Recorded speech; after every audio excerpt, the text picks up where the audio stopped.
እመቤቴ ድንግል ማርያም የተመረጥሽ ከአርያም የተጠማን ምታጠጪ ከችግር ሁሉ ምትበልጪ እንዴት ይሁን ግን የሰራሽ ለጨነቀው ፈጥኖ ደራሽ ወደ ልጇ ልታማልድ ልታቀርበን እንደገና ለጨለመው ሕይወታችን ተወለደች ፀሐይ ሆና የዓለም ጌታ የመረጣት ጎጆ አድርጎ እንደ ቤቱ አንቺን የሚችል ማህፀንስ ተአምር ነው መገኘቱ ጎዶሏችንን ምትሞይ ዘልቀሽ ገብተሽ ከጓዳችን ልደት የሚባለኝ የለንም ልደትሽ ነው ልደታችን።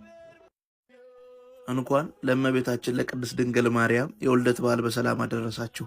እስኪ እችን የተባረከች ቀን በበረከት ስራ እናሳልፋት። የጀመርነውን የሙታን ሳማር ቅዱስ ሚካኤል ገዳምን የአባቶች በዓትን ጨርስ። በኢትዮጵያ ንግድ ባንክ 1044 25 9839 ላይ እንዲሁም በአቢሲኒያ 14 10 29 444 ላይ አስራታችንን እናውጣ።